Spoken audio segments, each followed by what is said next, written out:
Jonathan, so delighted to have you as our guest this morning. And I like to do this live because there's a bit of networking that happens and we make it personal and it's kind of like coming into my living room.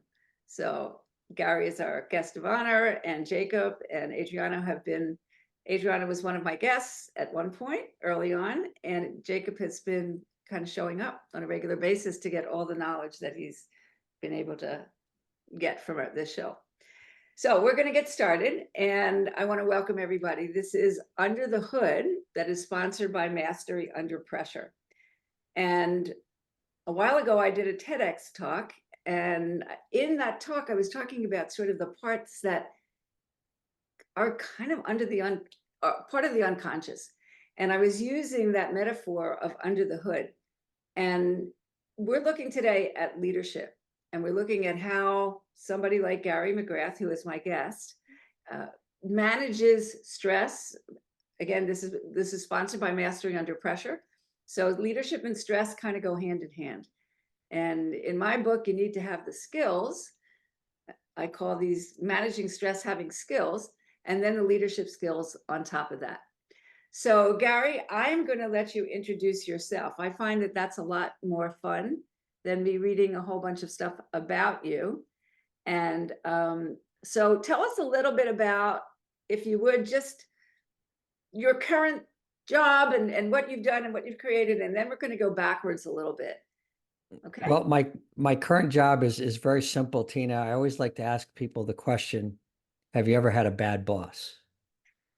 And, research shows that 71% of people have had an intolerable boss, not necessarily bad, but even worse than that. It's intolerable. And whenever I get that answer, most people say, well, yes. And I say, well, that's unfortunate. And they say, well, why do you ask that question? I said, well, I get rid of them. I get rid of bad bosses. That's our mission. Our mission is to make good bosses into great leaders with compassion and accountability. I've been running my company now for 15 years. I've got a team of about 8 or 9 people that are just unbelievable leadership development human beings that have incredible talents and smarts. And you know what they say, hire smarter people than you are and great things will happen. Well, I just had my best year ever. So it's about those 8 people that just push me, help me, and get to do what we do, which is to make good bosses into great leaders with compassion and accountability. That's our mission now. There you go. Okay. So Gary and I met at a network event that we were part of. We were part of a group. And he said to me, what's your value proposition? Well, that's your value proposition. And at the time, I had actually no idea what that even meant. And he was edging me on, and well, try this and try that. But he's been a great supporter also along the way. So I haven't had too many bad bosses because I haven't had too many bosses. Right. Right. But if I had a boss, you would be really kind of way up there. So Gary, tell us a little bit about your background, just a little bit about your story and the patterns that you created from childhood that have actually impacted you as the grown-up that you are. Well, from childhood, I guess, we'll start with being the 4th of 5 boys and being brought up in a military family. My dad was a military officer, and my 4 brothers all joined the Navy as enlisted men. And I watched that and I'm like, well, that looks awfully hard. So I think I'll join as an officer. So I got an Army ROTC scholarship and was the first in my family to get a college degree. And when I started, Tina, I think I've told you this, I wanted to be a medical doctor, and I thought that I'm going to be a doctor. This is awesome. So go for the highest, esteemed position, as I was thinking at the time. And the problem is I found out that I have a terrible memory. So, I might have been able to be a dermatologist, but the other part of it, if you're on the operating table and things aren't going well, I go, wait a minute, what page was that on? Not going to work. But I will say that in my personal development, I figured this out by myself. After 3 semesters at the University of Connecticut in pre-med, I had a 2.6 average, and I thought, not too many medical schools are going to take me. I figured that out myself. Plus, I have a terrible memory. So I went into engineering because I have a a mathematical brain and a science brain, and my grades went up. So it taught me that if you identify what your talents and strengths are and align with those, life tends to be better. So I graduated in 4 years, did my military time, which I owed him at least 4 years, and I was in command at 25 years old as a first lieutenant of 120 soldiers, which was very unusual because usually it's a captain, which is a rank above that. And I thought I was pretty hot shit. I got to tell you something. I was a commander. What I didn't realize was later on, my first sergeant was the one that basically got me the job. He saw the potential in me that I didn't even know in myself. And he thought, you're the man for the job. I will put the word into the personnel department in the U.S. Army behind my back, didn't know it, and got the job thinking, somebody saw your potential. yeah, Right. yeah. And it makes you realize that your potential is unknown for most of us. Our talents are unknown. And I tell people that listen for the wow. What's listen for that? It's like, wow, how do you do that? And we say, well, like I've said this to you, Tina, we'll have these conversations and you just dig into the psyche and the emotion and just drive into that, what you talk about mastery. And you dive into that and you're like, wow, how do you do that? And the answer is almost always the same. It's easy. I don't know. We're taught that if you're going to learn something, it's hard. If you're going to master something, it's hard. Well, that's only partially true.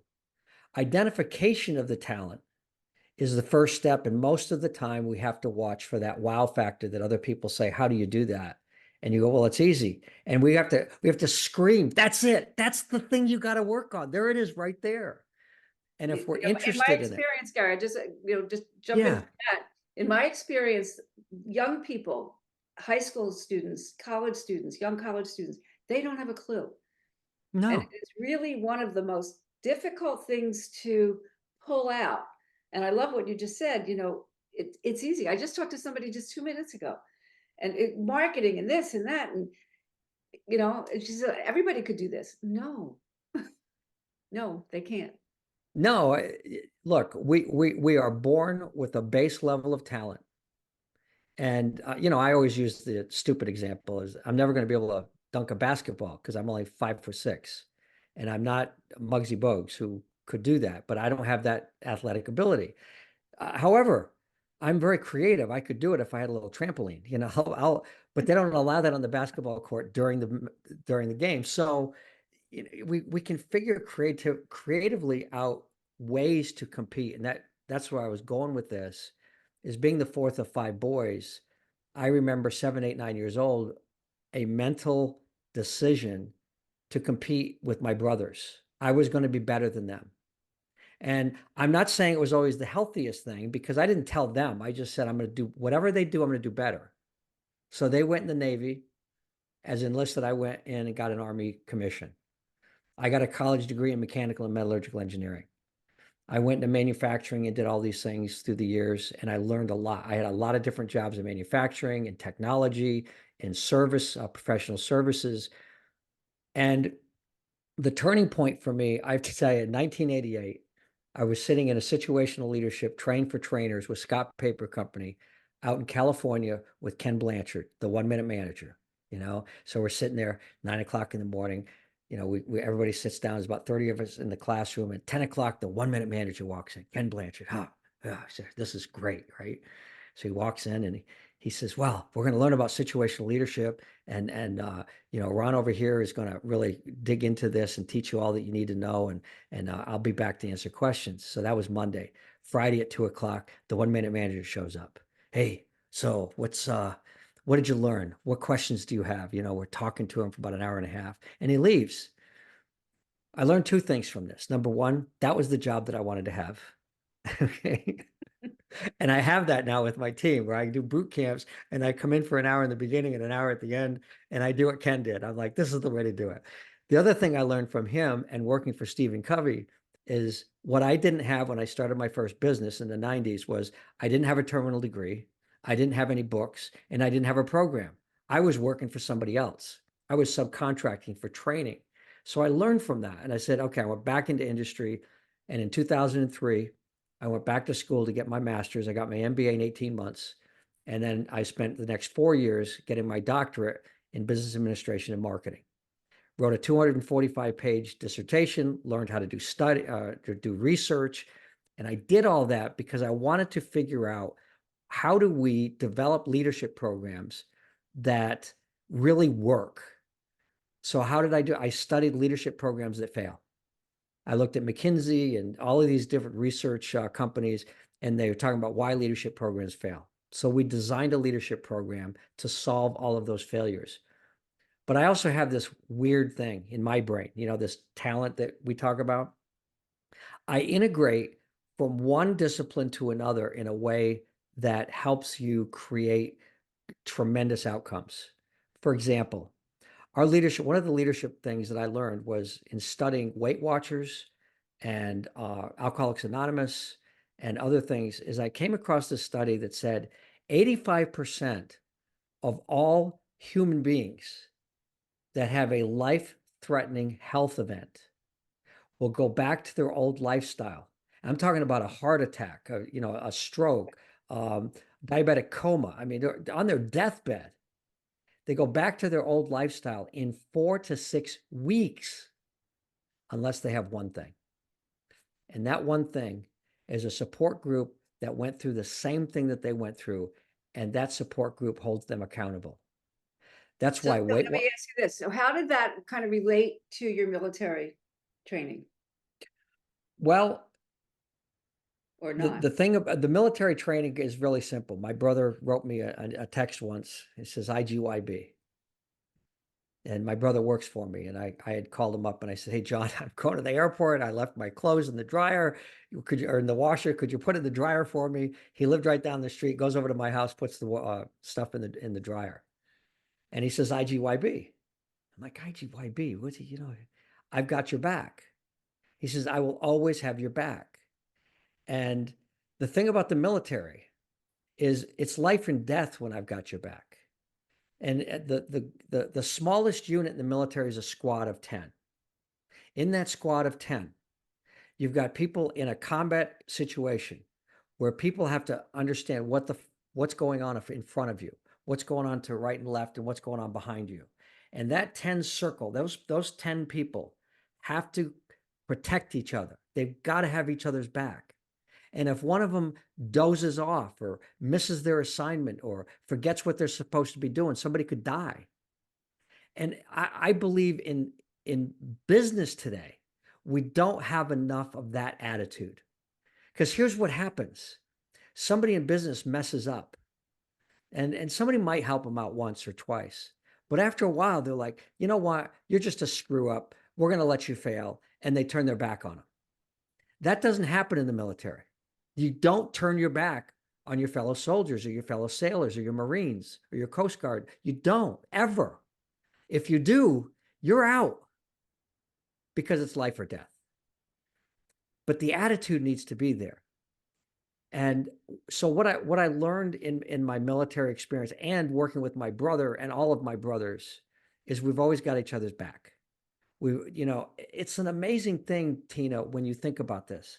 If you're in an organization where the people around you will pick you up when you stumble, will help you when you make a mistake, it takes all the pressure off, right? And we're taught in school not to make mistakes. We're so much pressure to get A's, so much pressure to do things to perfection. And in business, 75% most of the time is good enough. Perfection is expensive and it's not effective. And so there's this mindset. Let me ask you another question. So how do you take this? Because I can see the chat and what are people picking up, Gary, is your ability to transfer your skills is really what you've been really, really good at, right? You take it here, then you take it there, and then you take it there, and then you see the big picture. Yes. Right. And you apply this and you apply that and you apply that. Right. Right. Right. And so because what you're saying, the military is XYZ, you know, you have to. In business, you don't have to. You know, That's right. the you know, the loyalty and you know, the turnover and the this and the that and all the things that are going on. How do you take this concept and actually put it into practice in your program? Well, you know, there's a word for, what was the word for this? It's, oh yeah, leadership. So, you know, it's so first of all, you know, if I look at there's a model that I created called the 7 Steps of Intentional Leadership. And I say, okay, where does this start? It starts from the inside out. It starts with knowing what my character is, what's important to me, what my values are, and how do I want to connect with others through those values that respects others to not just fit in, but belong. When people feel that they belong, they will create miracles, absolute miracles. Okay. Um, you know, let's see, Jacob was saying something about IQ, EQ. And you know, I want to connect with that because there's only 2 scientifically correlated characteristics of effective leadership. Okay, only 2 that are measurable, that are scientific, and that are clearly connected to leadership effectiveness: emotional intelligence, which is interpersonal connection, and effective judgment and decision making. All right, that's it. Everything else is anecdotal: personality, background, ethnicity, you name it. Okay, take any of it. Emotional intelligence and effective decision making. So where do we create that? We create it with trust. There's a level of trust that you connect with people first on an emotional level. People make emotional decisions, not analytical decisions. You know that, right? And when we say this as leaders, when Tina, you and I talk to people, say, you're making an emotional decision. No, I'm not. I've analyzed this. I've figured it out. Yeah. Guess what? Yeah, you're and using the analysis to support your emotional decision. All right. It's how we feel about it. So we connect at an emotional level, and where we're missing. All right. Again, I'm going to go back to the military. All right. I knew every single one of my 120 soldiers.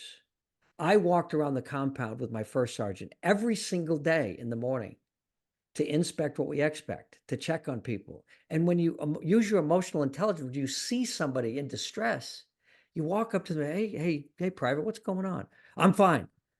You don't sound fine. Okay. They're not going to talk to the commanding officer. All right. So I'd walk up to the platoon sergeant. I'd say, hey, Sergeant, you might want to check Private Jones over there. They seem like they're really struggling. And usually the sergeant goes, they are? Like, yeah, why don't you go talk to her, right? Okay, and tell me what's going on. We've got to make that personal connection. We do it either individually or you do it in groups. You have, you know, I talk to executives all the time. Go out to lunch with your staff. Don't just have meetings with them all the time. You've got to get to know their person, their personality, their drives, their struggles, and we're all So I'm going to ask you another question because this is just gold. It's just gold. And really kind of what you're saying is, this is why you and I are friends. If we don't look at this piece, if we don't look at our own self-development, if we don't look at who we are and how we relate and how we operate, we simply can't be that leader that's really going to lead that company into greatness. You just can't. Okay, so let me ask you. So I want to just say, before you ask that question, I connect the what with the why through the how. You know, you asked me, how do you do this? So to connect your how and what you do that, I always ask people, so how do I do that? How do I do that self-reflection? How do I know what's going on in here? And the very first activity in the 7 steps of intentional leadership, under my first step is purpose. There's 3 parts to every one of my steps, but the very, very first thing is the answer to that question. Okay. And I have to tell you, I've asked thousands of people this question, and maybe 1 or 2 has even gotten close to it. Mm-hmm. And the one thing is the writing of a personal mission statement. The personal mission statement becomes my anchor of personal accountability that says, this is the life I want to lead. This is the person I want to be. These are the values I want to hold myself accountable to. And when I violate any part of that, I can do self-reflection and simply ask myself, what am I going to do next time? How am I going to be better next time? Because we all screw up, we all have struggles, and we're going to make mistakes. That's okay. We show ourselves grace so that we can show others grace. Okay, which is also gold. I mean, it is. It's the piece that drives everything else, right? If you have some measure to come back to, this is home, right? Yes, and by writing it and having it there, Tina, the beauty of it is I tell people this all the time. If you have a really horrible day as it relates to outcomes and accomplishments, I'll talk to a salesperson and they lost a deal that was going to, make their year. And then their boss yelled at them, and then their wife is upset because the child is sick, or their husband didn't recognize that they got a new hairdo last night, and they look great, and they didn't say anything because they're in their own. All of these things that create these challenges and problems that we perceive in our life.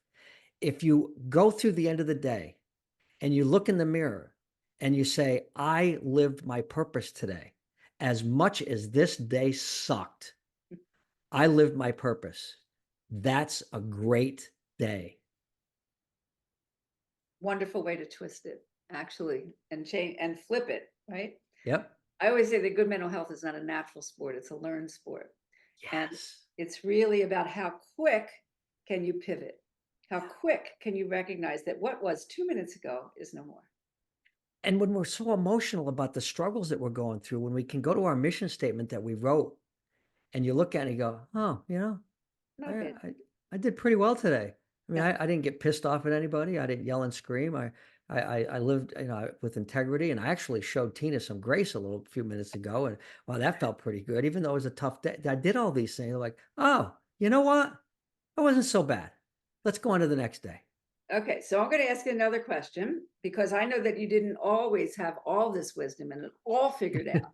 Oh no. Just give us a little quip of some of the things that didn't work out for you and kind of what you learned from it. So struggles that you actually had, patterns that you had to kind of look at. I happen to know that you're a student of Deepak Chopra, you go to meditation retreats, you would never think this tough guy does all that, but he does. So how did you kind of come into this personal growth piece? Kind of what were some of the wake-up calls? So at an intellectual level, I was stimulated when I was 16 with a Boy Scout troop leader that did something. I was like, oh my God, that's amazing. What is it? And he told me it's leadership. So I started studying it. And I started taking every situation and opportunity that I could.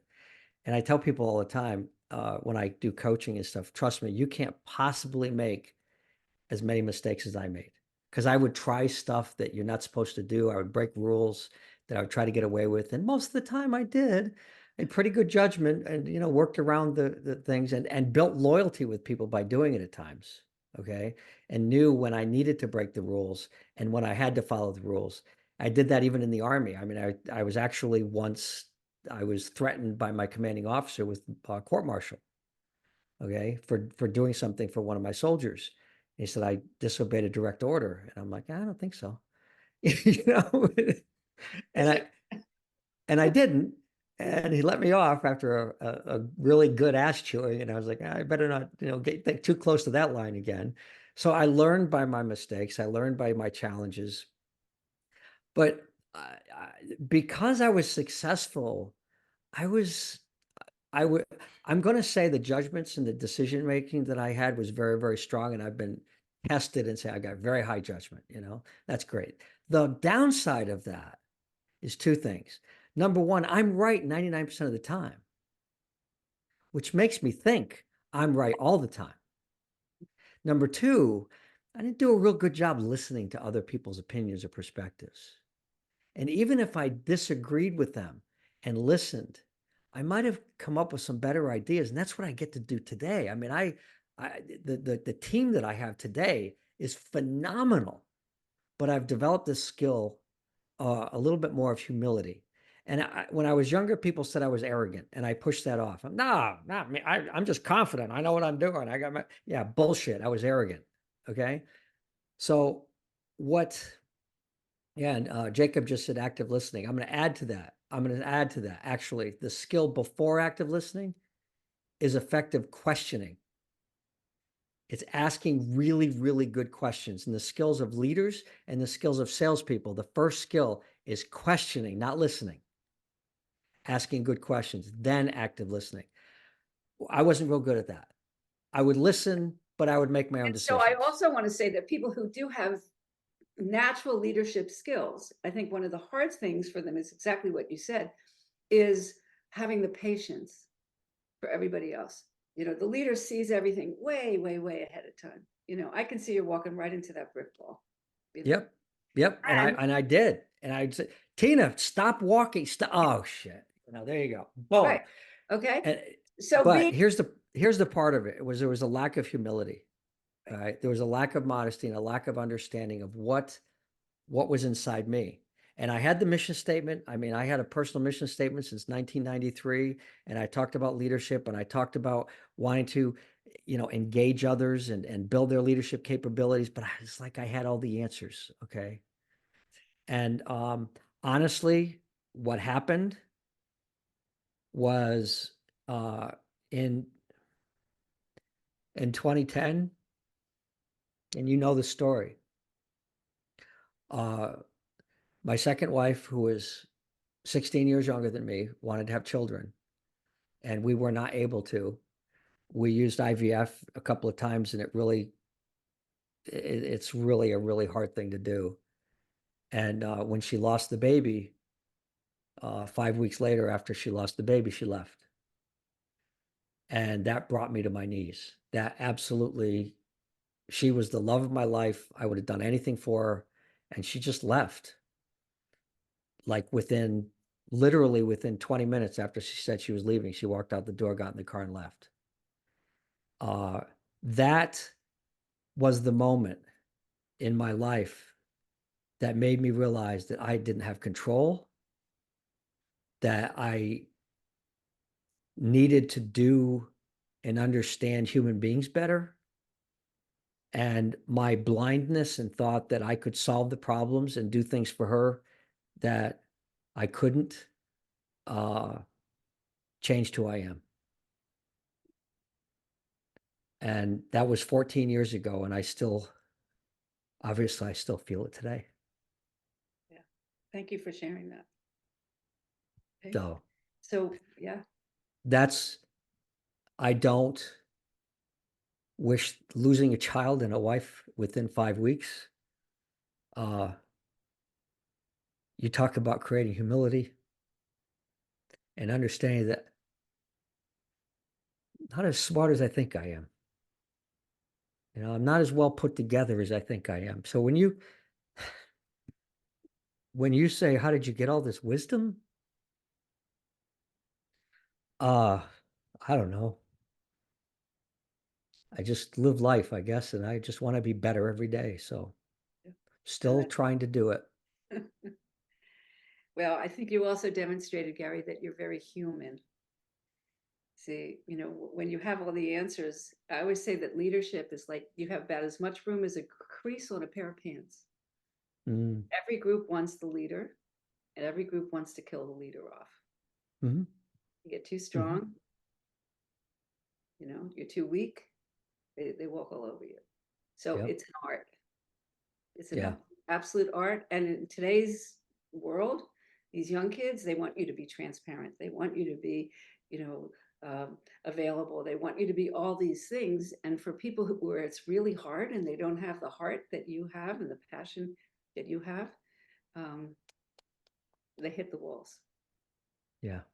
Right. Yep. Yeah. So we could go on and on. I know everybody that's here and everybody that's going to listen is going to love every piece of this.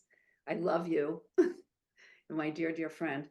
And thanks. I love you too. Thank you so much for being with us. And again, this is sponsored by Mastering Under Pressure.